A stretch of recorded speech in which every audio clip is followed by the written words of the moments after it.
So let's start actually building this animation. Now to begin, I don't really like the checkerboard background. It's hard to see what I'm doing. So I'm going to go to Composition Settings, Background Color, and change it to white. Turn it off. So now it's going to resemble if it's just on a white background. Now I'm going to turn all these layers off for the moment, and I'm going to go over to the Shape tool, go to Ellipse, I'm going to hold down Shift and drag, and holding down Shift allows me to make a perfect circle without holding Shift.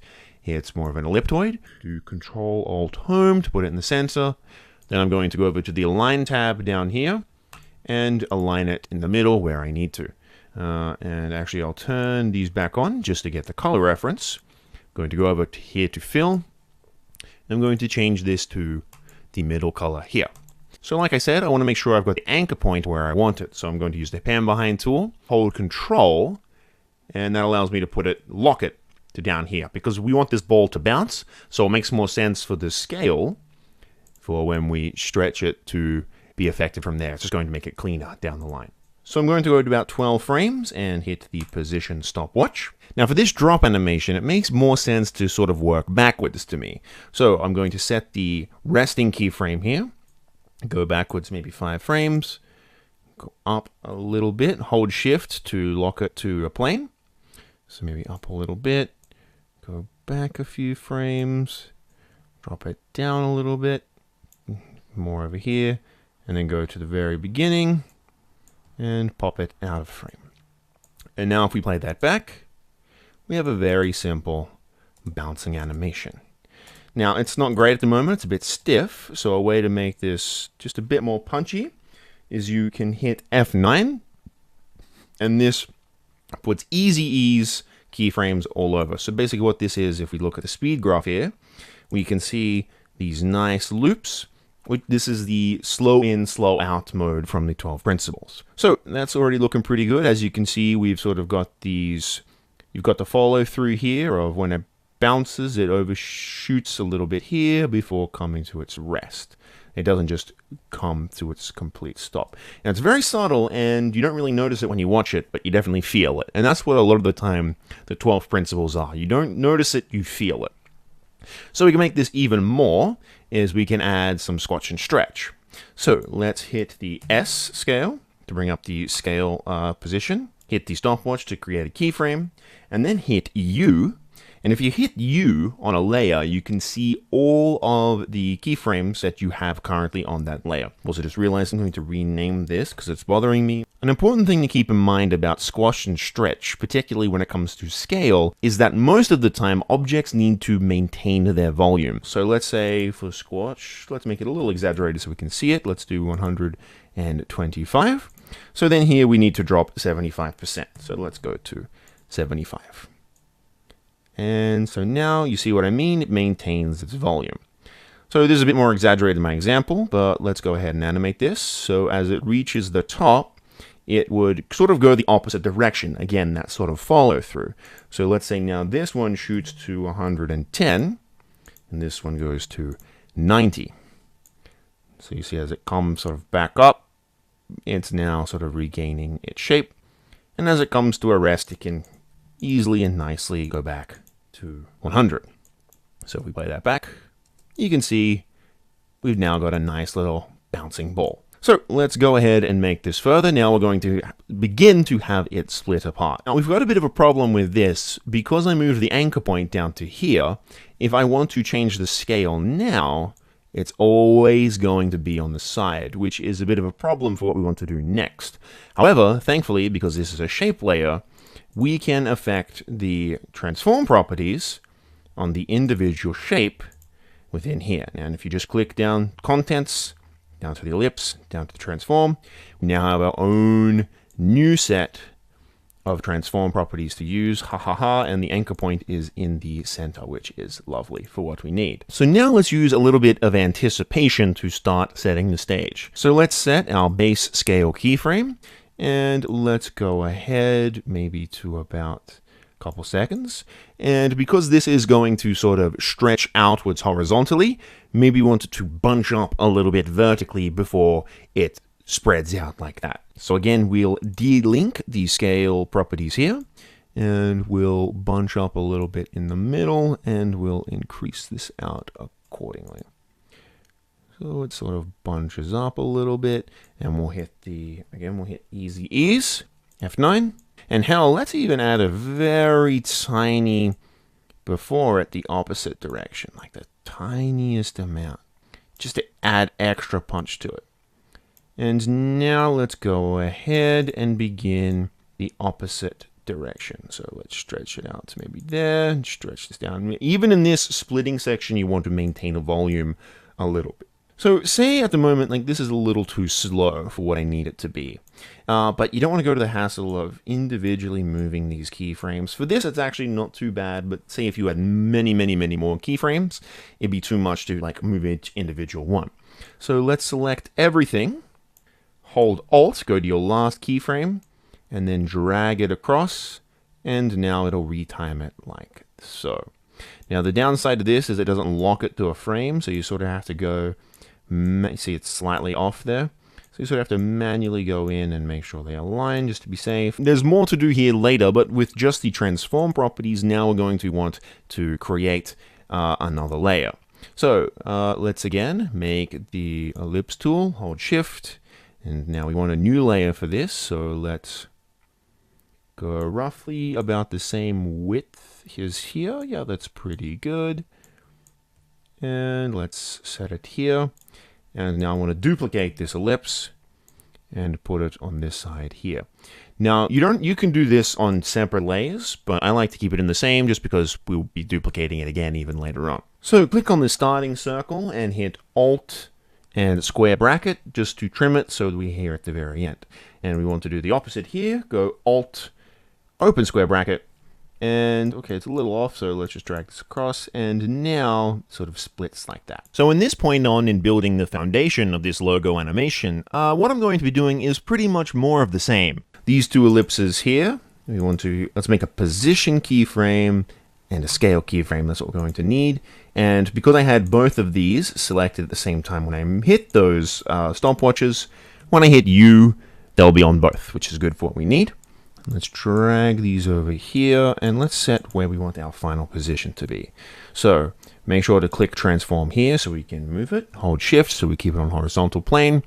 Drag it over here. I'm going to turn on title action safe just to help me with composition. And then I'm going to do the same here. Okay. And then I'm going to go back to position. I'm going to move over here just so I can see what I'm doing. Make sure they sort of line up in the middle here. And then bring that back. And so now they'll be two separate like that. And again, we want to put some overshoot. So let's go beyond here. Set another keyframe so we can know what we're doing. Go back to this one and let's overshoot it a little bit. So let's push it to about there. Push it to about there. Easy ease, just these end ones. And see there, that looks pretty good. But let's do the scale. So let's put vertical here at 110. And let's put this one at 90. And there we go. And let's actually, you can just click on this and copy the entire scale properties. And now they're like this. Some follow through here. So let's go to the opposite. So let's make this 97. 104, and just copy this single keyframe because these are exactly the same. We can copy the keyframes. Let's drag this out so that's a bit more. That's fine. Okay, I actually made a little mistake here, but we'll. These things happen. You have to clean this up sometimes. It doesn't turn out as perfectly as you want. Okay. That looks pretty good. And now we're going to do the same thing that we did with this one. We're going to sort of have that expand and then contract. So let's set our base keyframes here. The beauty with this one is we can just keep them on the same. Let's go in and expand. Now this time they're going to be expanding vertically. So we'll want to set this to be a bit high, this to be a little extracted. Copy the same keyframe. And then expand up like that and expand down like that. And we want to move this timing because we want to keep this moving at a pretty good pace. So pretty much just after is okay. So we can just copy these keyframes down to the bottom here. And we can offset these a little bit too. So let's have this one start just a little bit after this one. Just to sort of give it a tiny sense that they're happening individually. And again, let's hit Alt square bracket to cut it off. Let's make a third layer again with a perfect sphere. And again, let's give it a similar width. And duplicate it. Go Alt square bracket here. Grab these two, select at the same time. Transform, position scale, hit U, and now we have them brought up. Brilliant. And let's go ahead to here. Move this to where we want it. Yeah, that's pretty good. Move here to where we want it. Easy ease. Forward. Hit again for scale and scale. Go to here. Contract. Boost. And copy what we did for the first one. And let's add our position overshoot. So let's move this forward a little bit. Let's add our overshoot. And again, let's put our scale overshoot. So let's do 95. Copy, paste. And then we have it for this side here, but of course we need it on the other side too. So actually let's trim that so we get the effect. Move that over here so we get the effect. So let's close this, go to the contents, drop everything. And let's just duplicate these two layers. And holding U again. Now select all of the position at the same time by holding Control. And then if you're on the right keyframe, when you move, it will move everything at the same time, all the keyframes that you have selected, which means now that when we play this, yeah, it's perfectly mirrored, which is pretty good. And again, because this one was slightly offset, we want to shift these over, maybe just by one set of keyframes, just so there's now a bit of dynamics, not exactly the same.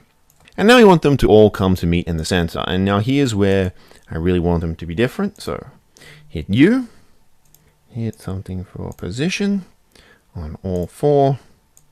Go ahead a few frames, zip to the middle here. Now I want to use this middle point as a way to sort of have them just touching for when the final one comes together.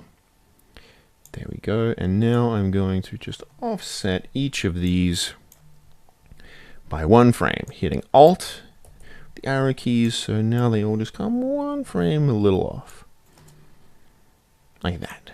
And go to this frame here and hit Alt square bracket. So that's cut off. Let's create one more circle in the center here, about roughly the size of all of them.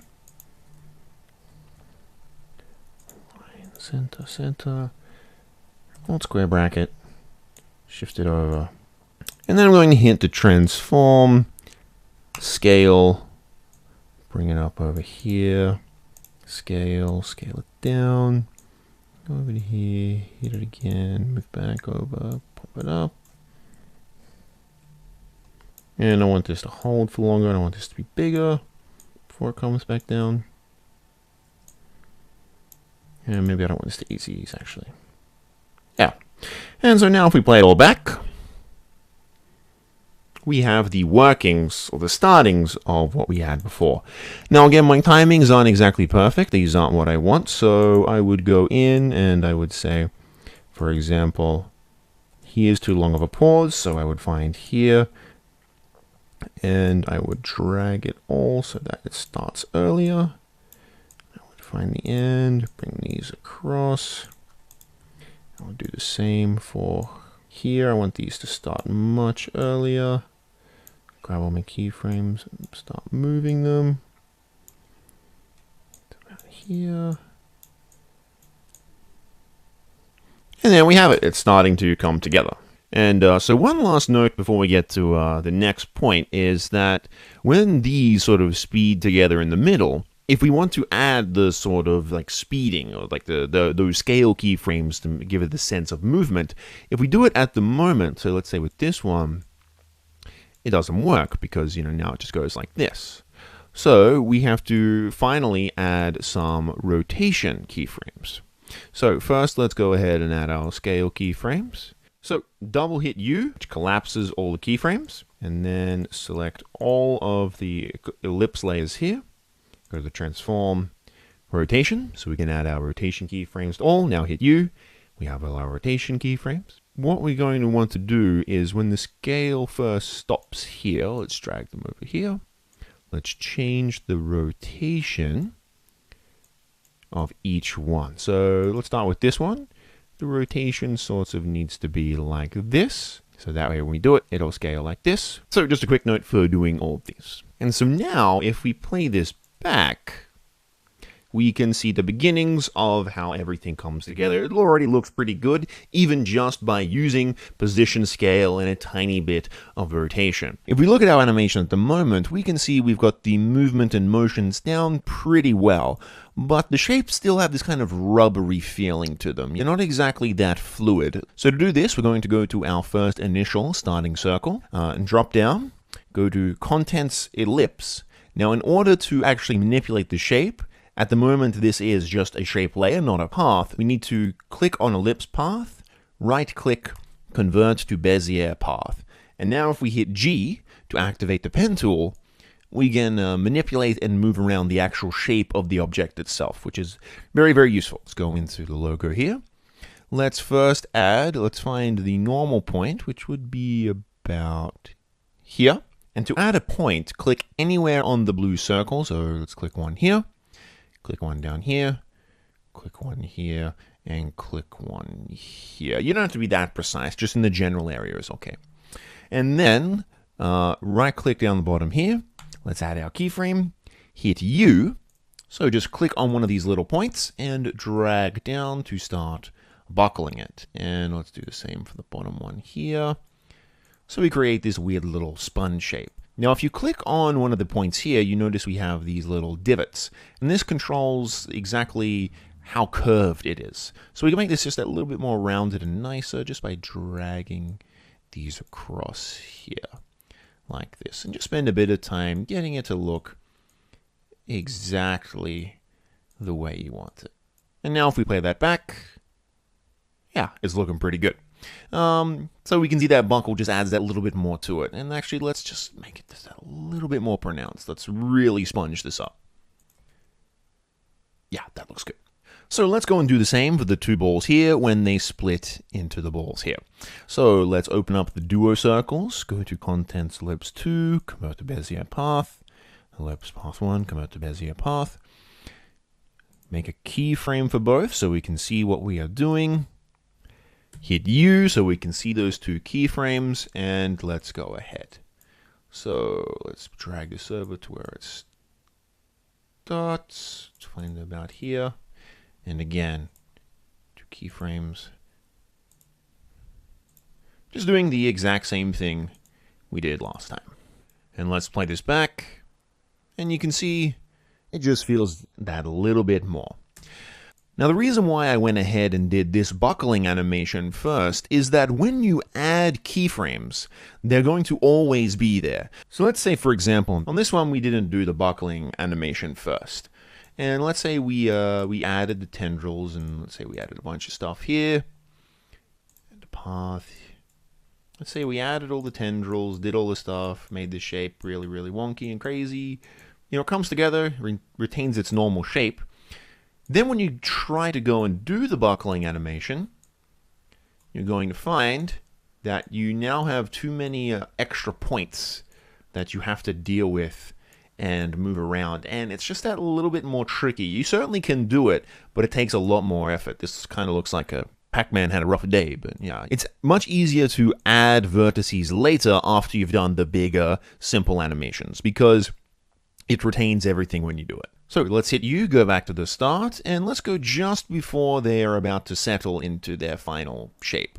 And let's hit the keyframe for both paths here.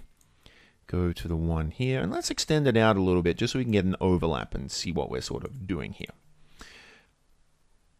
So let's just start to go crazy and add a whole bunch of vertices on the edge here so we can sort of simulate what this looks like. Yeah. And again, no real rhyme or reason. You can just pretty much hit them anywhere. This kind of looks better the more non-uniform it is, so it doesn't really matter exactly where you put them. Okay, and now let's just kind of drag some of these out a little bit. Yeah, we got like some, yeah, it looks pretty good. Maybe this comes in there. And it's kind of hard to see at the moment because these are both the same color, which we'll be changing as well. And don't be afraid to shoot out like this. That's okay too. But let's just kind of, you want to kind these gaps to match up a little bit.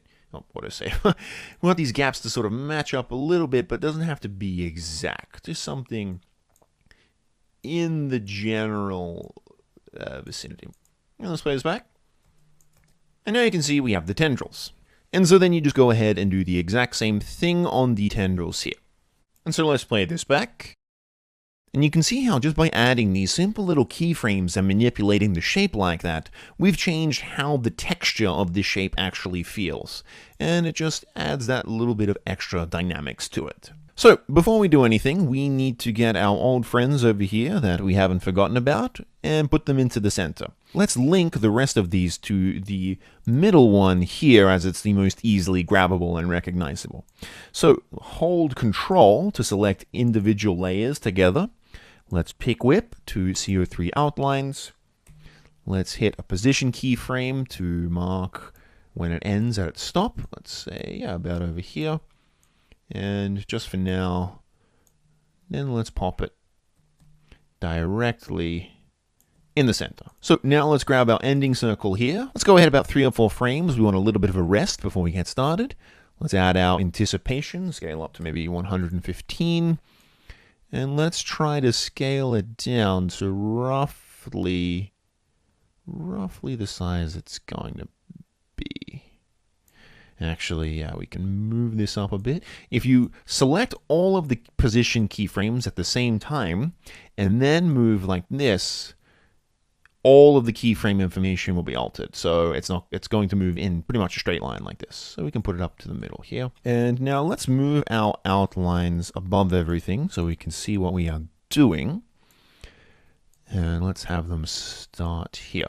So let's go Contents, Group, Path.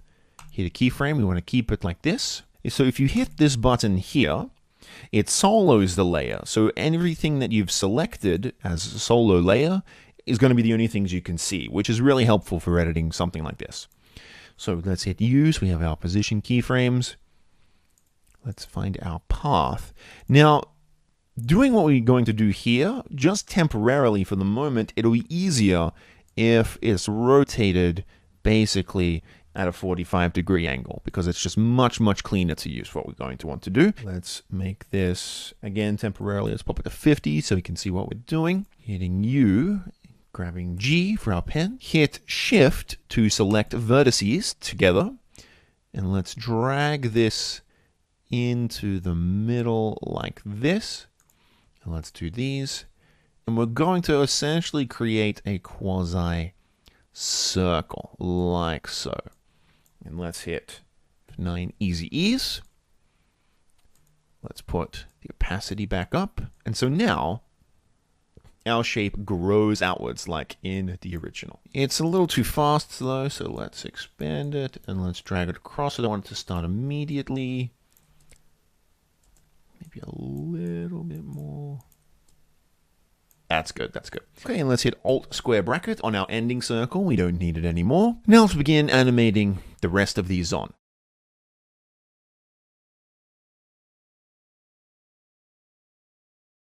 And now you can see the shapes pop out like we want them to. So let's go back to our middle one, hit rotation, and let's turn it back to normal. And so now let's go ahead and scale these up individually. So we don't need to do it for the center one, but we will want to do it for the middle ones.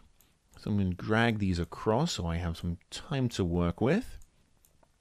Hit scale, hit the stopwatch, and then go back to 0.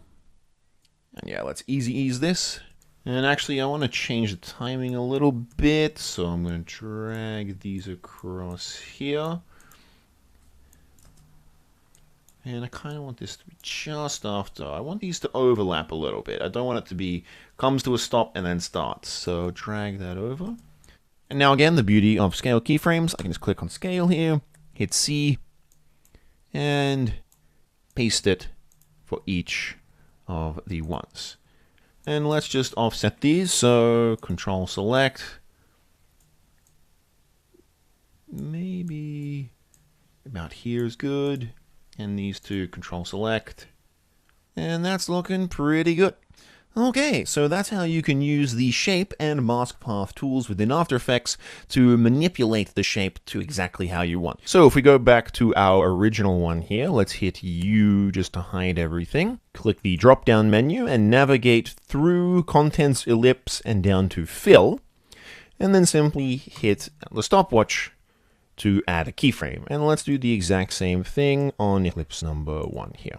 And now you can see, just by doing this, we now have this lovely little color line here, and this is what we're going to be using. So let's put the first keyframes, make sure they're at the very start of the layer. We want the beginning to be the exact same color. And then let's go to just before they come to a rest. Yeah, here's probably about good. It lines up with these keyframes. And for this, let's turn on our background reference image if you haven't deleted it. If you have, just drag and drop the original logo in so you can get the color reference. Let's make this one on the left. Yeah, I want this to be the darkest sort of red here. So go down to the color picker here, click, and just simply click on the red. Oh, okay, never mind. I guess this one on the right here is, is the one that's going to change in color. It doesn't really matter in this particular instance. But yeah, there we go. And now it's instantly changed color. And let's do the same one here. And let's make it this one here. And let's turn these off so we can see. And now, yep, you can see they change colors. All right, pretty good. And let's just do the exact same thing. Play that back. And there we go. And now neatly changing colors. And once again, just before everything comes to an end, let's hit U.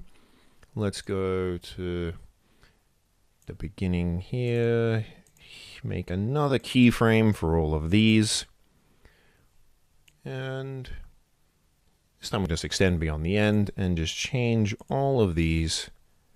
We've now animated the colors of all these. Let's make yet another shape layer. So ellipse tool, go to the center, hold shift and drag, hold alt, go up to fill, and when you hold alt and click, you cycle through the modes of the fill layer. And we just want to cycle through 3 times until we get nothing.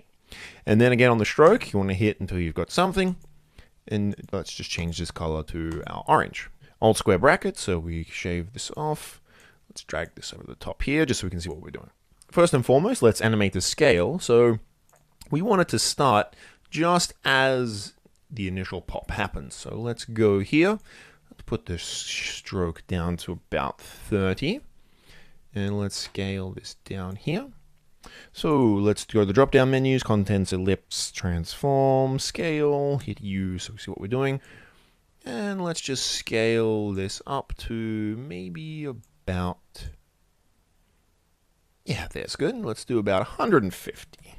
And once we're happy with how long it comes up, go to 1 frame before your first keyframe, and just put that to 0. And this will become important later, trust me. It's like these two, F9, ease.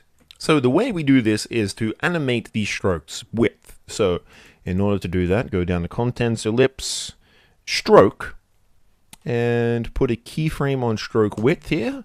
Set it to 30. So this is our very first keyframe. Hit U so we can just clean it up. Go to about the middle, so where it will reach the height of its peak. And let's bump that up to about 50. No, 50 is too much. Let's bump that up to about 30. Yeah, it looks pretty good. And when it goes down here, let's go back to 0 again. And if we play that back, you can see we've got the starting of a little burst. And now again, the beauty of doing it this way is we can just duplicate this like we have in our original. So let's duplicate this ellipse. And we don't have any position keyframes, so it's all good, and drag this across here. Now we do want to change the size keyframe, just so it's not as big as it was earlier. So let's do ellipse 2, and let's scale it down to about half of its size. Position it more. Yeah, don't forget to lower the scale here, because otherwise it's going to stay the same size. And let's shift these across 2 frames. So it comes at different times. And now we can quite easily just duplicate this 3 times. And we sort of want to make kind of like a grid. And of course now offset these by 2 frames each. And for good measure, I went ahead and changed the color to match the colors of the logo design in the first place. And of course, you can always adjust the timing, but now we have the circle burst. Go to our ellipse and go add wiggle paths. And what this effect does is just using computer-generated like fractal numbers and randomized numbers is it lets you warp and manipulate the shape of a layer. So you can make some pretty cool and interesting looking stuff. You want to hit a keyframe for size just so that we know what we're doing, and set that to 0 for the time being so that we have our end. And let's push that over about 3 or 4 frames, and then drag that back up so that we have just some kind of crazy fractals going on here. And this is where you've sort of got room to wiggle around and put it how you see fit. I don't want too many. I'm going to go maybe about 4. I'm going to have it set this to smooth so we get that sort of splat. Just go random, move random seed till you get something that looks the way you want it. And play around with the settings until you get something that looks the way you want it to. But essentially using these fractals like this can just be a way that makes it just far more easier than doing it all by hand. So the first one is with the instance logo, and in the original version, we had the word instance kind of wipe on like this. So let's go ahead and do that using what we already know. So when we made this logo, we put aside these keyframes here earlier, so we need them again. So let's drag them towards the beginning of when our animation is going to start. So when all this comes up to about here, yes, we'll have it start there. Let's hit easy ease, F9, and let's actually widen this up a little bit. So yeah, that looks a little better to me. Okay, so let's start wiping on the word instance. First, we need to turn it back on. So find instance down here. Make sure we're at the starting keyframe. Hit Alt, open square bracket, and let's drag it up just so that we can see things a little bit more cleanly. Okay, so let's go to instance and let's open up the position. Hit the stopwatch, go to the end here, hit the stopwatch. Now we're going to leave this where it is, and at the beginning here, we are going to drag it so that the full stop, or the period for you Americans, is just peeking out here. We're going to hit F9. And we've got it good. The only problem is it's poking out the back here, these pesky letters. Ugh. So let's go ahead and animate the opacity on. So we're going to go back into the drop-down menu, go to Contents, and let's find the full stop, which should be group 1, yes. Go to Transform, Opacity, hit the stopwatch. Let's hit Alt arrow key to push it about 3 frames outwards. And let's create a 0% opacity keyframe so that it turns on. And now it's just a case of copying these keyframes and pasting them. I think we're going to go ahead 2 frames for each. So for some of them, they ended up being pasted only about 1 frame after, but you can play around with it to get the timing that you want. And now you can see we've completed the wipe. So first things first, no matter what the logo is and no matter what the style, I like to pre-compose the entire thing. So I'm going to get our instance logo because I think this is the simplest one to do. Select, turn off. We can actually delete our original ones now. We don't need them. I'm going to select everything, right click, pre-compose, instance pre-comp. Now for the instance logo, because it's more geometric and simple, it's more about the motion, I think doing too complicated of a thing would kind of distract. It'd be a bit too busy. So I like it being basically on a solid background. But hey, I'll tell you a little secret. At the moment, it's not actually on a solid color background. It's actually on, if we go up to toggle transparency grid here, a transparent background. And this is exactly what we want for our options later on, but if we want it on a solid background, what I like to do is just go up to the rectangle tool and make our solid color and drop it underneath. This sickly green-yellow, actually it isn't too bad now that I think about it, I'm a little bit fond of it, but just to match with the original, I'm going to go up to fill and change that to pure white. And there we go. Now, the other thing I like to do with a really simple logo like this, and actually almost all logos what I like to do. So again, it's a very simple case. Just hit S on our pre-composition, save it at 100. I think it's best to scale down in this case. So I'm going to go to, let's do 90. And just play this back a little bit. And yep, that's subtle enough. It's so small. If you're watching on your phone, you might not even be able to see it, but I think it adds a lot. Now, a benefit of doing it this way too is, say for example, you decided that you want this logo to be bigger.